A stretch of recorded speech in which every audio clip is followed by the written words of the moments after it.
என்ன சார் இந்த நேரத்துல வந்திருக்கிய? டிஸ்டர்ப் பண்ணிட்டேன் ஆனந்தி? ஐயோ, அதெல்லாம் ஒன்றும் இல்லை சார். திடீர்னு இந்த நேரத்துல வந்திருக்கியலே, அதுதான் என்னமோ ஏதோ நினைச்சு கேட்டேன். பயப்படாத ஆனந்தி, நான் இங்க பிரச்சனை பண்ண வரல. உன்கிட்ட பேசணும் போல தோணுச்சு, அதான் வந்தேன். சொல்லுங்க சார். எங்கிருந்து ஆரம்பிக்கிறதுன்னு தெரியல. நான் உன்னோட இருக்கிற ஒவ்வொரு மொமெண்ட்டையும் அழகா வேற மாதிரி இருக்கணும்னு நான் ரொம்ப யோசிச்சு வச்சிருந்தேன். ஆனா இப்படி ஒரு சூழ்நிலையில உன்கிட்ட வந்து பேசுவேன்னு நான் நினைச்சே பார்க்கல.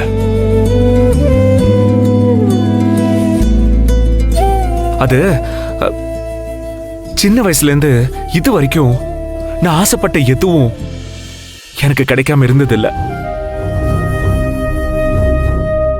லைஃப்ல ஃபர்ஸ்ட் டைம் ரொம்ப ஆசைப்பட்டு கிடைக்காம போனது நீ மட்டும்தான். அது ஒரு மாதிரி கோவமா மாறி என் கண்ட்ரோல மீறி ஏதேதோ நான்சென்ஸ் மாதிரி பண்ணிட்ட ஆனந்தி. உண்மை தெரிஞ்சதுக்கு அப்புறம் ஏதோ எல்லாரும் சேர்ந்து என் லைஃப் அழிச்சிட்ட மாதிரி ஒரு உணர்வு, ஒரு வலி, ஒரு ஏமாற்றம் என் மண்டையில ஓட ஆரம்பிச்சது. அதனாலதான் உன்னையும் அன்பையும் ரொம்ப கஷ்டப்படுத்திட்டேன்.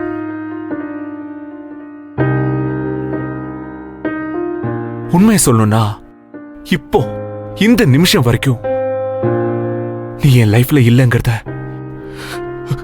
என்னால ஏத்துக்க முடியல ஆனந்தி. பட் வேற வழி இல்ல, ஏத்துக்கிட்டு தான் ஆகணும். இனிமே என்னால உனக்கோ இல்ல அன்புக்கோ எந்த பிரச்சனையும் வராது. அதுக்கு நான் கேரண்டி தரேன். நான் பண்ண எல்லா தப்புக்கும் நான் மன்னிப்பு கேட்டுக்கிறேன். I'm really sorry Anandhi. என்ன சார் நீங்க போய்? இல்ல ஆனந்தி, நீ என்ன மன்னிச்சிட்டேன்னு சொல்லு. இல்லனா என்னால தூங்கவே முடியாது. உங்களை இப்படி ஒரு தர்ம சங்கடமான நிலைமையில கொண்டு வந்து நிறுத்துவேன்னு நான் என்னைக்குமே நினைச்சு பார்க்கவே இல்லை சார். ஆனா இன்னைக்கு நீங்க என்னைய புரிஞ்சுக்கிட்டே நினைக்கும் போது அந்த சந்தோஷத்தை சொல்ல வார்த்தையே இல்லை சார். நான் எல்லாத்தையும் மறந்து உங்களுக்காக சொல்றேன், மன்னிச்சிட்டேன் சார். அதே மாதிரி நான் உங்களை கஷ்டப்படுத்திருந்தா நானும் மன்னிப்பு கேட்டுக்கிறேன் சார். ஆனா ஒரே ஒரு விஷயம் மட்டும் உங்ககிட்ட சொல்லிக்க ஆசைப்படுறேன் சார். என்ன? நீங்க எப்பவுமே கம்பீரமாதே இருப்பீங்க, சந்தோஷமா சிரிச்ச முகத்தோடதே இருப்பீங்க. வாழ்க்கையில எம்புட்டு கஷ்டமான சூழ்நிலை வந்தாலும் அந்த கம்பீரத்தை நீங்க விட்டுறக்கூடாது சார். உங்களோட சிரிப்பும் களை இழந்துடக்கூடாது சார். சந்தோஷமா இருங்க சார். கஷ்டம்தான், பட் ட்ரை பண்றேன் Anandhi. I'll try my level best.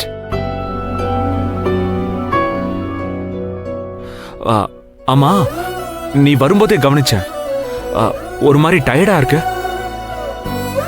என்னாச்சு? உனக்கு உடம்பு ஏதாவது சரியில்லையா? அன்னைக்கு வேற மயங்கி விழுந்துட்ட. ஹாஸ்பிட்டலுக்கு போய் செக் பண்ணியா? நான் வேணும்னா நம்ம டாக்டர் கிட்ட அப்பாயின்மெண்ட் ஃபிக்ஸ் பண்ணி தரட்டுமா? நாளைக்கு போய் செக் பண்ணி பார்த்துக்கலாமா? இல்ல சார், நாங்க டாக்டரை போய் பார்த்துட்டோம். நிறைய டெஸ்ட் எல்லாம் எடுத்தாங்க. நாளைக்கு ரிப்போர்ட் வரும்னு சொன்னாங்க. நாளைக்கு ஹாஸ்பிட்டல் போனா எல்லாம் தெரிஞ்சிடும் சார். டோன்ட் வரி ஆனந்தி, உனக்கு ஒன்னும் ஆகாது. You'll be all right. இங்க பாரு, உனக்கு எந்த ஹெல்ப் தேவைப்பட்டாலும் யோசிக்காம என்ன கேட்கணும், ஓகே? சரி, ரொம்ப டைம் ஆயிடுச்சு. ஹாஸ்டல்ல ஏதாவது சொல்லுவாங்க, நீ போய் தூங்கு. Good night.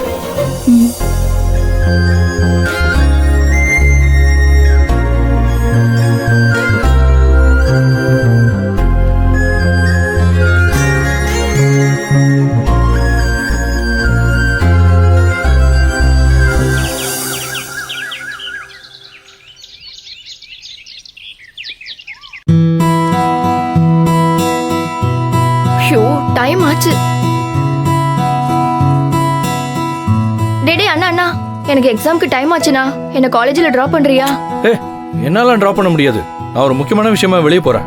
என்னண்ணா இப்படி பண்ற? ரொம்ப அர்ஜென்ட் தானே கேக்குறேன். ஏய், நானும் அர்ஜென்ட்டா தான் போயிட்டு இருக்கேன். அப்படி எங்க போற நீ?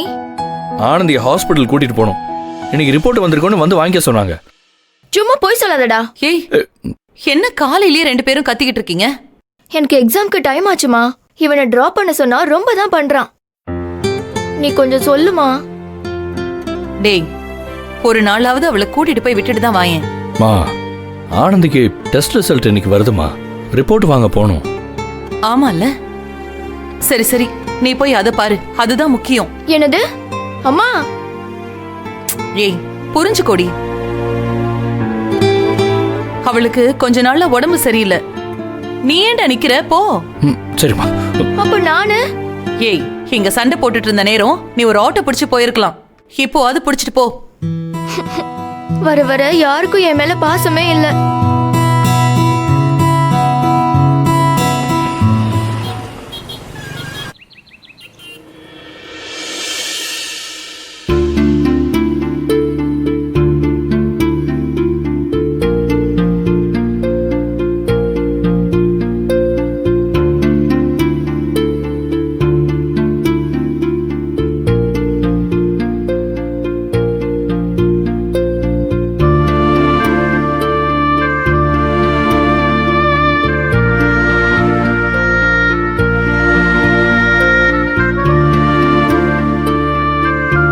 ஏய் ஆனந்தி, எங்க கிளம்பிட்ட?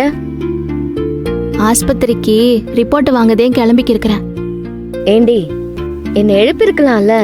ஒரு 10 நிமிஷம் இரு, நான் கிளம்பி வந்துடுறேன். நம்ம சேர்ந்து போயிட்டு வந்துடலாம். நீ ஒன்னும் தனியாலாம் போக வேண்டாம். எல்லா நாளைக்கும் 5 மணிக்கே எழுந்து சாமி கும்பிடுறவன் நீ.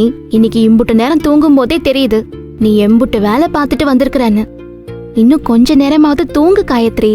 இல்லன்னா நீயும் என்னைய மாதிரி உடம்பு முடியாம ஆஸ்பத்திரிக்கு அலைய வேண்டியதே. எனக்கு தூக்கம் போதும். ஒரு 10 நிமிஷம் வெயிட் பண்ண, நான் வந்துடுறேன்.